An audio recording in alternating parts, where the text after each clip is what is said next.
Chapter 38. The Bend in the Road. Marilla went to town the next day and returned in the evening. Anne had gone over to Orchard Slope with Diana and came back to find Marilla in the kitchen, sitting by the table with her head leaning on her hand. Something in her dejected attitude struck a chill to Anne's heart. She had never seen Marilla sit limply inert like that. "Are you very tired, Marilla?" "Yes, no, oh, I don't know," said Marilla wearily, looking up. "I suppose I am tired, but I haven't thought about it. It's not that." "Did you see the oculist? What did he say?" asked Anne anxiously. "Yes, I saw him. He examined my eyes. He says that if I give up all reading and sewing entirely, and any kind of work that strains the eyes, and if I'm careful not to cry, and if I wear the glasses he's given me, he thinks my eyes may not get any worse, and my headaches will be cured. But if I don't, he says I'll certainly be stone blind in 6 months. Blind! Anne, just think of it!" For a minute Anne, after her first quick exclamation of dismay, was silent. It seemed to her that she could not speak. Then she said bravely, but with a catch in her voice, "Marilla, don't think of it. You know he has given you hope. If you are careful, you won't lose your sight altogether. And if his glasses cure your headaches, it will be a great thing." "I don't call it much hope," said Marilla bitterly. "What am I to live for if I can't read or sew or do anything like that? I might as well be blind or dead. And as for crying, I can't help that when I get lonesome. But there, it's no good talking about it. If you'll get me a cup of tea, I'll be thankful. I'm about done out. Don't say anything about this to anyone for a spell yet, anyway. I can't bear that folks should come here to question and sympathize and talk about it." When Marilla had eaten her lunch, Anne persuaded her to go to bed. Then Anne went herself to the east gable and sat down by her window in the darkness, alone with her tears and her heaviness of heart. How sadly things had changed since she had sat there the night after coming home. Then she had been full of hope and joy, and the future had looked rosy with promise. Anne felt as if she had lived years since then, but before she went to bed there was a smile on her lips and peace in her heart. She had looked her duty courageously in the face and found it a friend, as duty ever is when we meet it frankly. One afternoon, a few days later, Marilla came slowly in from the front yard, where she had been talking to a caller, a man whom Anne knew by sight as Sadler from Carmody. Anne wondered what he could have been saying to bring that look to Marilla's face. "What did Mr. Sadler want, Marilla?"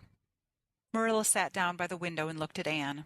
There were tears in her eyes in defiance of the oculist's prohibition, and her voice broke as she said, "He heard that I was going to sell Green Gables, and he wants to buy it." "Buy it? Buy Green Gables?" Anne wondered if she had heard aright. "Oh, Marilla, you don't mean to sell Green Gables?" "Anne, I don't know what else is to be done. I've thought it all over. If my eyes were strong, I could stay here and make out to look after things and manage with a good hired man. But as it is, I can't. I may lose my sight altogether, and anyway, I'll not be fit to run things. Oh, I never thought I'd live to see the day when I'd have to sell my home. But things would only go behind worse and worse all the time, till nobody would want to buy it. Every cent of our money went in that bank, and there's some notes Matthew gave last fall to pay. Mrs. Lynde advises me to sell the farm and board somewhere. With her, I suppose. It won't bring much. It's small and the buildings are old. But it'll be enough for me to live on, I reckon. I'm thankful you're provided for with that scholarship, Anne. I'm sorry you won't have a home to come to in your vacations, that's all. But I suppose you'll manage somehow." Marilla broke down and wept bitterly. "You mustn't sell Green Gables," said Anne resolutely. "Oh, Anne, I wish I didn't have to. But you can see for yourself. I can't stay here alone. I'd go crazy with trouble and loneliness, and my sight would go. I know it would." "You won't have to stay here alone, Marilla. I'll be with you. I'm not going to Redmond." "Not going to Redmond?" Marilla lifted her worn face from her hands and looked at Anne. Why, what do you mean? Just what I say. I'm not going to take the scholarship. I decided so the night after you came home from town. You surely don't think I could leave you alone in your trouble, Marilla, after all you've done for me? I've been thinking and planning. Let me tell you my plans. Mr. Barry wants to rent the farm for next year, so you won't have any bother over that. And I'm going to teach. I've applied for the school here, but I don't expect to get it, for I understand the trustees have promised it to Gilbert Blythe. But I can have the Carmody School. Mr. Blair told me so last night at the store. Of course, that won't be quite as nice or convenient as if I had the Avonlea School. But I can board home and drive myself over to Carmody and back, in the warm weather at least. And even in winter I can come home Fridays. We'll keep a horse for that. Oh, I have it all planned out, Marilla, and I'll read to you and keep you cheered up. You shan't be dull or lonesome, and we'll be real cozy and happy here together, you and I. Marilla had listened like a woman in a dream. Oh, Anne, I could get on real well if you were here, I know. But I can't let you sacrifice yourself so for me. It would be terrible. Nonsense, Anne laughed merrily. There is no sacrifice. Nothing would be worse than giving up Green Gables. Nothing could hurt me more. We must keep the dear old place.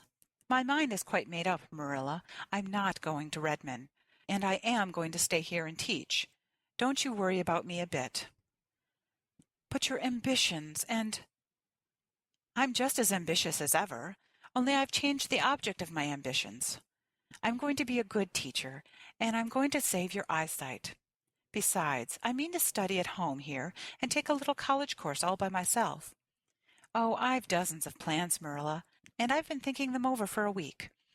I shall give life here my best, and I believe it will give its best to me in return.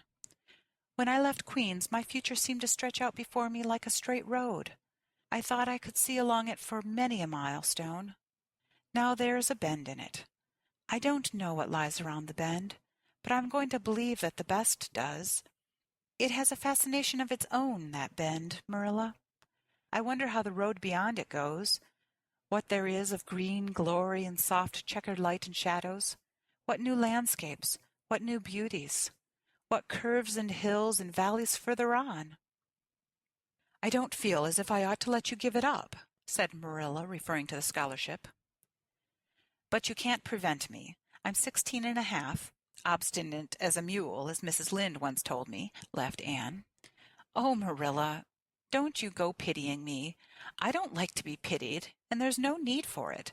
I'm heart glad over the very thought of staying at dear Green Gables. Nobody could love it as you and I do, so we must keep it. You blessed girl, said Marilla, yielding. I feel as if you'd given me new life. I guess I ought to stick out and make you go to college. But I know I can't, so I ain't going to try. I'll make it up to you, though, Anne.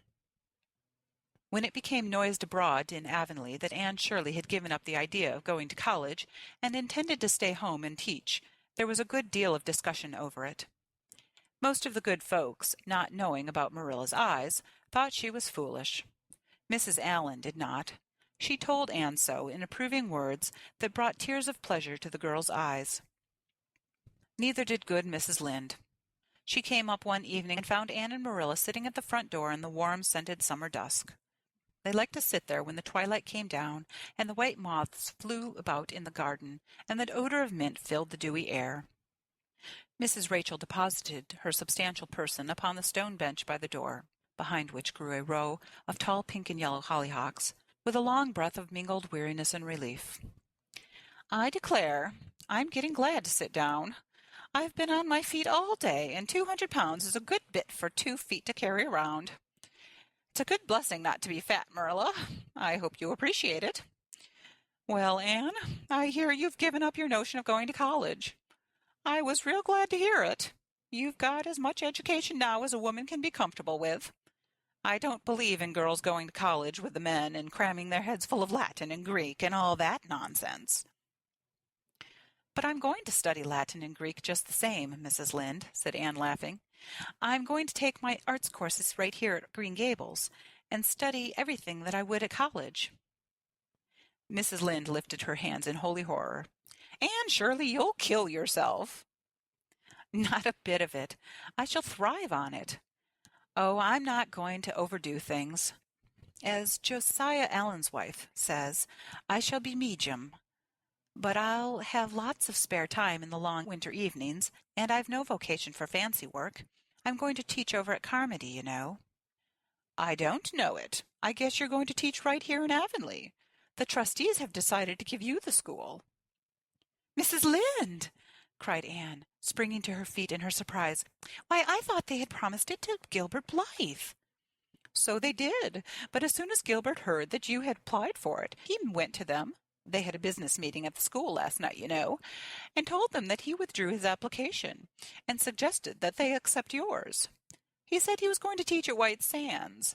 Of course, he knew how much you wanted to stay with Marilla, and I must say I think it was real kind and thoughtful in him, that's what.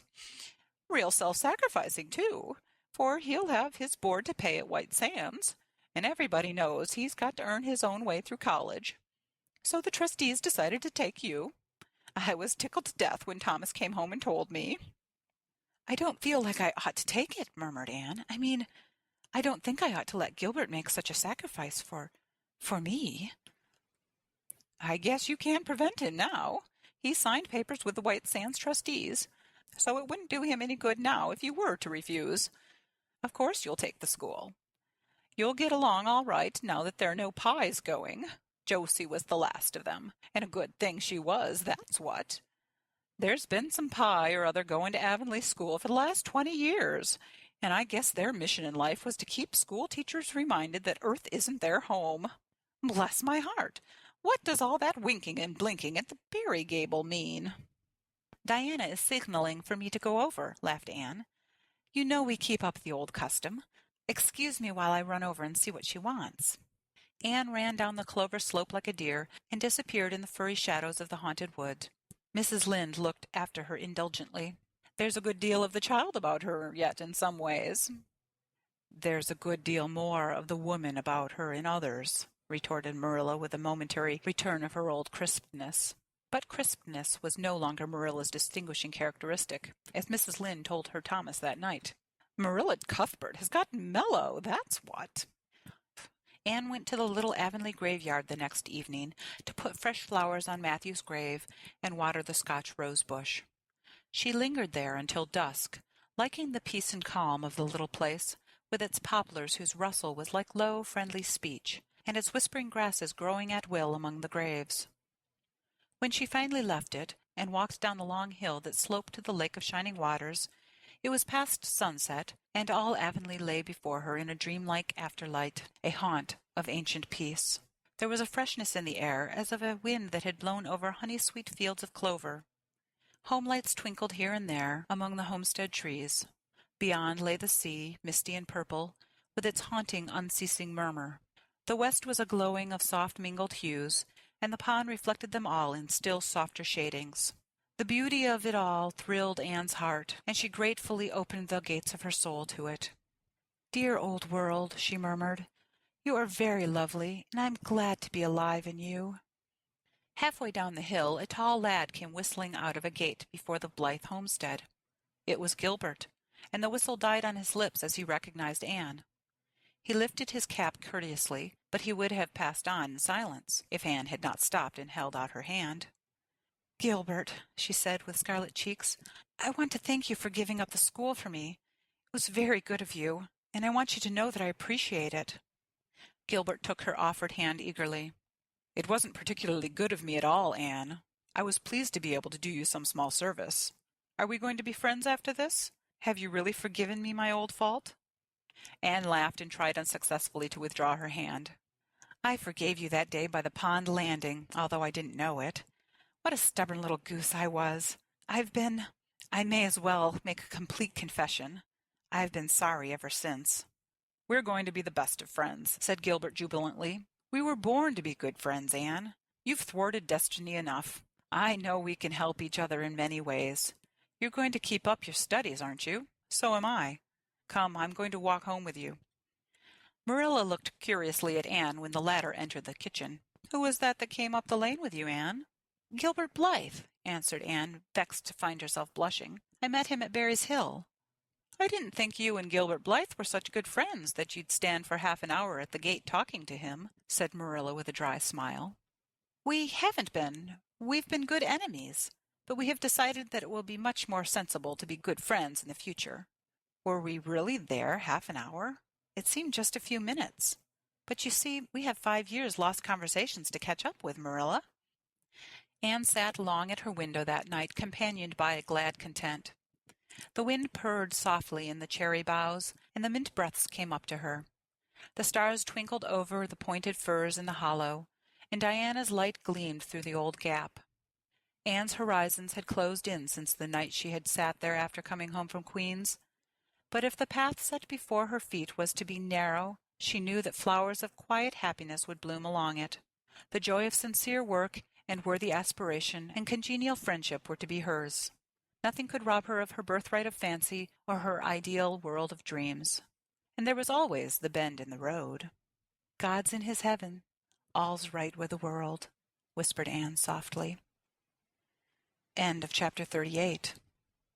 End of Anne of Green Gables by Lucy Maud Montgomery.